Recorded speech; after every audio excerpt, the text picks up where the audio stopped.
최영일 평론가, 손정혜 변호사 자리했습니다. 오늘 첫 번째 주제는 21년째 도망 다니다 잡혀온 어느 재벌 총수 아들의 이야기입니다.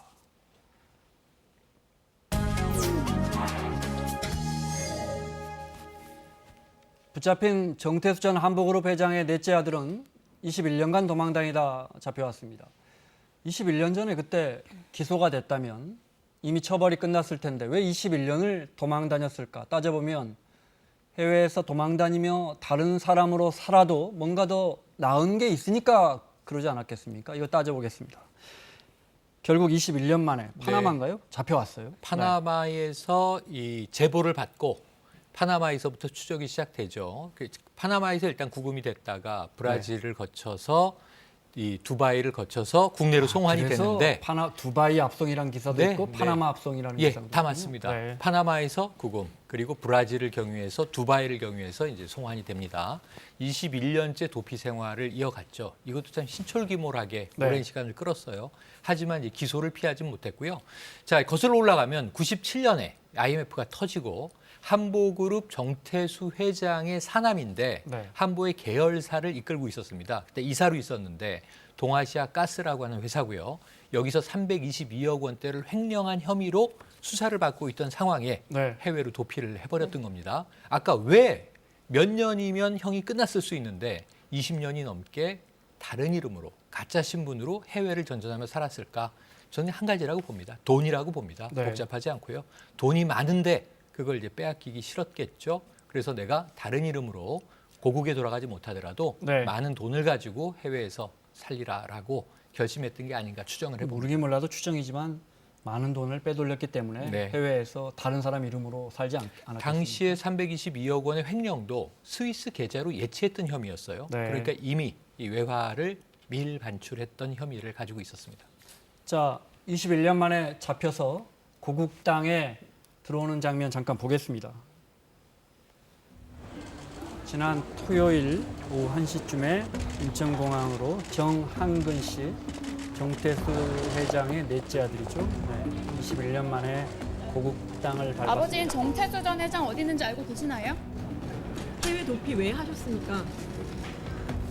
아무 말도 하지 않고 있는데요. 지난 98년도죠. 한보그룹 자회사인 동아시아가스 자금 322억 원을 스위스 계좌로 빼돌린 혐의로 수사를 받다가 해외로 도주했습니다. 그동안에 캐나다, 미국, 에콰도르 이쪽에서 도피 생활을 해온 것 같습니다. 어떻게 잡혔어요? 저 아내가 캐나다 살고 있어서 거기서부터 시작됐다고. 그러니까 아내의 출입국 기록은 이제 보니까 캐나다에 있구나까지는 확인이 됐는데 캐나다에 거주를 위해서 이제 보증인이 류모 씨로 기재가 되어 있습니다. 이 류모 씨가 지금 남편이 아닐까라고 추정을 했는데 확인해 보니 이 류모 씨는 그 당시에 이제 그 시민권자로 캐나다에 등록되어 있는데 출입국 관리 내역을 살펴보니 국내에 있더라는 겁니다.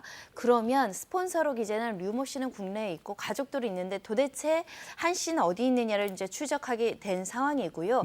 결정적으로는 이 류모 씨와 한 씨가 고교 동창인 사실까지를 알아내게 됩니다. 그래서 이 류 씨가 미국에서 시민권자, 영주권자, 캐나다에서 영주권자, 시민권자를 받는데 이름도 각기 다르게 등록을 하거든요.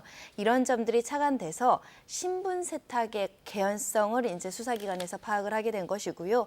이 과정에서 실제로 이름을 빌려주고 이 신분으로 살고 있는 것은 한모 씨일 거다. 이렇게 이제 추적이 돼서 지금에 이르게 되는 상황입니다. 고등학교 친구라면서요? 그 사람 인생을 산 거죠? 그렇죠. 캐나다, 미국, 에콰도르 오가면서? 그 이름도 한 4가지 정도를 네. 돌려서 뭐 승열, 헨리, 다니엘 이런 이름을 돌려서 시민권, 영주권 받았을 때 등록을 했다라고 하는 것인데요. 이렇게 신분 세탁 그리고 굉장히 여러 나라를 돌아다니면서 그 나라 중에는 저희랑 사법 공조가 잘 되지 않는 나라도 존재합니다. 이런 점들을 이용해서 21년간 잠적하고 도피 생활을 이어갔습니다. 아버지 정태수 회장, 우리 국민들은 대치동 음마 아파트로 기억하고. 네, 맞습니다. 그 휠체어 타고 검찰에 출석하던 장면, 그 다음에 4조 원, 5조 원 그 부실 대출. 한보그룹 한보 이 부도 사태였죠. 그때 이제 뭐 단군 이래 역사상 최대의 대출 사기다 이런 이야기를 붙였었는데요. 네. 자, 일단은 세무공무원으로 국세청 세무공무원으로 이 20여 년을 근무를 하고 퇴임을 합니다. 50대 초반에 상당히 늦게 1974년에 한보그룹을 만들고요. 말씀하신 대로 이 한보의 이름을 알린 게 79년도에 음마 아파트입니다. 4천여 세대를 분양을 하죠. 네. 지금도 어찌 보면은 이제 강남 대치동이 이제 핵심이라고 불리는 곳이죠. 그리고 나서 사업을 확장합니다. 철강으로 확장을 해서 당산 제철소를 짓게 되죠. 네, 네, 이게 네. 나중에 결국은 부도 사태를 맞게 되는. 당진제철소에 한 2조 원이면 지을 줄 알았던 이게 한 계속 5조 돈이 원까지 들어갔죠. 들어갔다면서요? 그래서 5조 7천억 원의 대출이 한보에 쌓이게 됐고 1997년 1월에 결국 이제 부도가 나게 되는데 이 1호부터 10개월 후에 IMF 사태가 터집니다. 그래서 당시에 한보그룹 정태수 회장 사태는 네. IMF의 신호탄이다 이렇게 불리기도 했었죠. 네. 90년대 초반에 그 한보 비리 대출 비리 터지기 전에 90년대 초반에 수소 비리도 유명하지 않았습니까? 수소 비리 유명했죠. 네, 그때도 노태우 정권 당시에 뭐 가장 거대한 권력형 비리. 그때도 정태수 회장이 연루돼서 정태수 회장이 계속 사업을 하던 방식이 네. 세무공무원 출신이어서라고 전 단정 짓고 싶진 않습니다만 결국은 정관계 로비가 다양하게 펼쳐졌어요. 그러니까 정태수 회장과 엮인 정치인 또 정치 세력이 네. 다양합니다. 여야를 망라하고 아까 말씀하신 대로 노태우 정권 당시 그리고 당시의 민주당 또 이제 YS 정부로 넘어와서는 이 고 김영삼 대통령의 이제 차남 현철 씨 이것 때문에 구속까지 되고요. 그리고 권노갑 씨라든가 네. 또 동교동계도 연루가 되고요. 그러니까 상당히 적지 않은 돈을 줄 거면 많이 준다라는 게 정 회장의 신조였다는 거예요. 네. 그래서 뭐 저 한 장 드려 그랬을 때 1,000만 원 주려나 했는데 억 단위로 돈을 줬고 노태우 대통령에게도 법정에 그 기록 봤더니 뭐 606억인가를 한 번에 주고 보통 네. 606억대 혹은 이제 정치인들에게도 거물급 정치인들에게는 30억 원대 네. 이런 식으로 돈을 퍼주면서 대출받은 이 대출을 많이 당긴 회사는 죽지 않는다. 대마불사. 왜냐하면 우리를 죽이면 돈을 못 받게 될 테니까. 네. 그래서 사실은 이게 국회 청문회 때나 재판, 법정에서도 굉장히 떵떵거린 이야기로 유명합니다. 자, 그렇게 해서 90년대 초반에 수소 비리에서도 그 비리를 다 주도했으면서도 결국 살아남고 이제 90년대 후반에 IMF 외환위기 터질 때 한보그룹이 5조 원 넘는 부실 대출을 만들어 놓고도 또 몇 년 안 돼서 사면되고. 맞습니다. 네. 그때 청문회 97년 열렸던 한보 청문회의 유명한 장면 보겠습니다. 97년 4월 구치소에 수감돼 있던 정태수 전 회장이 이제 구치소에서 청문회를 했습니다. 네, 정말 당당하다 못해 아나무인격의 태도로 그렇죠. 국민들의 공분을 샀는데요. 지금 주인께서는 만일에 산업은행에서 3천억을 빌려줬으면은 부도가 안 난다라고 얘기했는데 증인의 직원은 말입니다.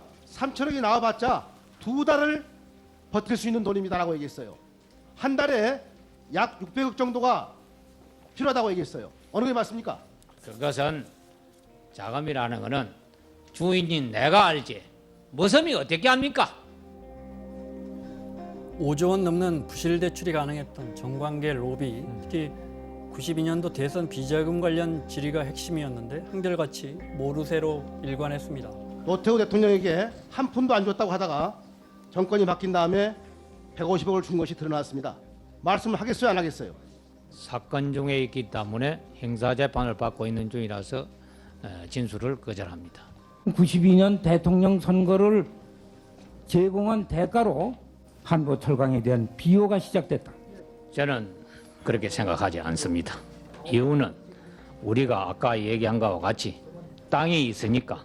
내가 대선 때 김영삼 후보에게 가장 많은 돈을 줬다 이렇게 자랑하면서 했다고 하는데 그런 일도 없어요? 없습니다. 현금으로 갖다 준다고 하면 600억 이게 추록이 한 도추록 가지고 가야 될 것 같은데 수표고 현금이고 준 사실이 없습니다. 없었다. 예. 30억을 주겠다고 제의를 했는데 김대중 씨가 거절했다고 이렇게 말씀을 합니다. 전혀 그런 일 없습니다. 그런 일이 없어요. 네. 외환위기 직전에 은행으로부터 부도 통보를 받았을 때는 직접 재정경제원 차관을 찾아가서 반협박죄로 이야기했다는 사실도 드러났는데요. 부도로 내면은 사람을 치면은 생기로 빼는 기나 마찬가지다. 그러니 생리로 빼면은 부작용이 나면은 몸 전체가 부작용이 나가지고 죽는 수도 있다. 당신이 부도로 내려고 하거든 신중히 고려해가지고 부도로 내라. 네, 참 로비에서 수조 원의 1, 2천억도 아니고요. 네. 수조 원의 돈 해서 기업 무너졌는데도 당당합니다. 네. 직원한테는 자기 임원들은 머슴이다. 머슴이 뭘 알겠느냐. 네, 그때 네. 회자됐던 말이죠. 그러니까 3천억만 빌려주면 부도가 안 나고 회사를 살려낼 수 있다. 이렇게 또 대출을 이제 시도한 거죠. 그런데 이제 직원의 증언에 따르면 그거 네. 2달밖에 못 버티는 돈입니다. 결국 밑 빠진 독에 물 붓기입니다라고 실토를 했음에도 불구하고 자금의 흐름을 주인이 내가 알지 머슴이 어떻게 하냐. 그래서 네. 저때 그 머슴이라는 표현이 지금의 갑질하고 똑같은 거 아닙니까? 국민들이 상당히 공분했던 기억이 나네요. 5조 7천억 부실 대출.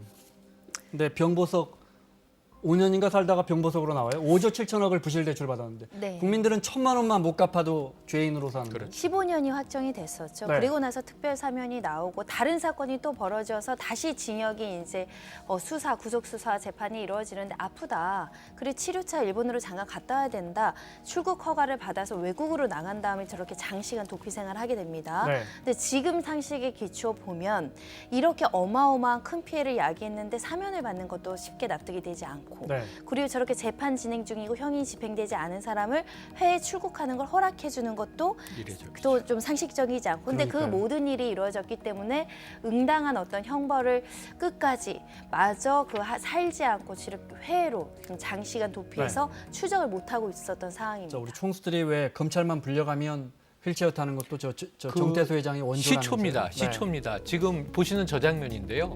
국민들이 재벌 기업의 총수가 휠체어에 저렇게 링거를 달고 법정에 나가네라고 하는 장면을 처음 보고 저 때는 참 희한했습니다. 그 이후로 지금 보시는 대우그룹의 김우중 회장이라든가, 네. 예, 그 다음에 김승현 회장. 김승현, 네. 한화그룹의 김승현 회장. 해외 언론이 보면 한국의 총수들은 네. 건강이 매우 안 좋다. 롯데의 신격호 네, 회장. 이렇게 생각할 것 같아요. 네. 네. 이 이외에도 이제 뇌물의 방법과 관련해서 그때 과일 한 상자, 사과 한 상자 발언도 이때부터 박스. 시작이 네. 됐다라고 이야기를 하고 있어서 사실 부정부패 비리, 정관계 로비의 어떻게 대명사로서 불리는 부분이다. 우리 사회에서는 굉장히 좋지 않은 선례로 남겨 있는 사건이기도 그래서 합니다. 그때 어떤 혐의 받았고 실형이 확정된 건 어떤 게 있습니까? 특가법상 네. 횡령, 뇌물에 대해서 징역 15년이 선고가 됐고 특별 사면을 저거는 받았다가 특가법 15년이란 말은 누구한테 뇌물 줬다는 소리잖아요. 네. 그죠? 네. 그 전 노태우 전 대통령에게 아까 150억 네. 이야기가 나오죠. 뇌물을 줬다라는 혐의 그리고 각종의 정치인들에게도 뇌물을 지급한 혐의를 받고 있었고요. 한부학원에서도 이 교비를 횡령해서 1심에서 징역 3년이 나오고요. 그리고 대법원에서 최종적으로 3년 6개월이 확정이 됐습니다. 그런데 그 중에 외국으로 가서 도피를 하는 바람에 3년 6개월이 지금 집행되지 않은 상태로 지금 미결수 신분으로 도피 중인 일본 가서 상황이었습니다. 치료받는다면서 항공기는 코타키나발루 가는 항공기 탔다면서요. 이게 도대체 맞습니다. 그러니까 대장암 말기라 그랬어요. 그러니까 지금 저는 너무 답답한 게 사남 정한근 씨가 잡혀서 사실은 이 아버지의 신병을 물어보니 지난해 사망했다. 네. 에콰도르에서 사망했다. 이렇게 얘기를 했는데 사망한 것이 팩트라 하더라도 도피 이후에 20년을 생존해 있었다는 이야기가 됩니다. 네. 그러니까 그 당시에 사실은 거짓말이었다라고밖에 볼 수 없습니다. 네. 그리고 가장 중요한 건 3년 6개월의 형을 집행하지 못하는 문제가 아니라 이미 지금 이 일가의 체납액이 3천억대에 네. 이르고 있다는 걸 우리가 세금 안 수십 낸 년 것만요? 동안 그렇죠. 지금 추징을 못하고 있다. 이게 사실 우리 국민들을 더 공분하게 하는 사건이고요. 5조 원대 부실 대출뿐만 아니라 내야 할 돈도 이렇게 안 내고 있고. 네, 이것은 사실 개인 재산으로 추징할 수 있는 재산인데 이렇게 장기간 해외 도피하다 보니까 은닉된 재산을 찾지 못하고 회수하지 못하고 있는 상황입니다. 네. 근데 앞서 정태수 전 회장이 세무공무원으로 20몇 년 동안 일했던 사람이잖아요. 예, 맞습니다. 그럼 그때 당시에 은행으로부터 빌려서 빼돌린 돈이라든지 이런 체납액들 이런 돈들이 기업이 무너질 때 빼돌린 돈들을 과연 진짜 어디 우리 세무당국이 찾을 때 넣어놨겠느냐 이런 의문은 듭니다. 지금 스위스 계좌의 일부 이제 보낸 정황들, 재산 국외 도피한 부분들, 아들에 대한 부분들도 수사가 이루어졌는데 네. 문제는 그러면 타인 명의로 어떤 형태로든 은닉되어 있기 때문에 장시간 해외 도피가 가능했을 것이라는 건 충분히 네. 추론이 가능하지 않습니까? 그걸 찾아야 제3자 명의라고 하더라도 이게 불법적인 걸 알고 은닉했으면 추징이 될 수 있거든요. 네. 현재 그거를 찾지 못하고 있는 상황이라는 것이고요. 아마도 철저하고 계획적으로 또 외국에서도 로비를 통해서 굉장히 숨겨놨을 가능성이 있는데 이걸 찾는 것이 지금 수사기관과 국세청 그리고 관계기관의 역할입니다. 알겠습니다. 한번 더 보여주실래요? 네 아들이 그럼 지금 어떻게 된 겁니까? 자, 네. 세 명은 한 명은 사망했고, 장남이 사망했고요. 그리고 이제 삼남이 사실 그 정복은이라는 인물이 이 사업 승계자였습니다. 그런데 이제 사업 승계자인데 그 당시에 똑같이 횡령 뇌물죄가 있었는데 징역 3년에 집행유예 5년으로 사실은 집유입니다. 집유. 네. 그러니까 실형을 살지 않았다는 얘기고요. 그리고 이제 차남의 경우에는 그러네요. 상하제약 회장인데 외환관리법 위반으로 구속됐던 전력이 있고 지금 사남이 가장 오랜 기간 21년을 도피하다가 이 도피 기간은 분명히 해외에서 그 이 아버지 정태수 회장을 보필했을 것으로 추정되거든요. 그러니까 아까 해외 은닉재산 문제가 저는 네. 철저하게 조사해야 되는데 쉽진 않겠지만 왜냐하면 사업을 하다가 잡힌 거예요. 해외에서 도피를 하면서 뭐 가져나간 돈을 쓰다 잡힌 게 아니라 사업을 하다 잡혔다는 정황이 있습니다. 네. 이것은 추후에 반드시 수사돼야 될 이 내용입니다. 사남 정황근에 대해서는 이미 횡령죄로 2008년도에 기소를 해놓은 상태였기 때문에 공소시효 문제는 발생되지 않습니다. 네. 2008년에 처벌해야 될 걸 이제는 또 처벌할 수 있다라는 부분에서는 유의미한 성과가 있을 수 있다라고 생각이 네. 듭니다. 그런데 그 정태수 회장과 그 관련인들이 그때 당시에 뭐 빼돌린 돈이 얼마인지 추정조차 안 되고 있기 때문에. 네. 그리고 그게 어디 있는지조차 지금 추적이 그러니까요. 되지 않고 네. 있습니다. 자, 다음 주제로 넘어가겠습니다. 손정혜 변호사, 최영일 평론가 함께하고 있습니다. 두 번째 주제 보겠습니다.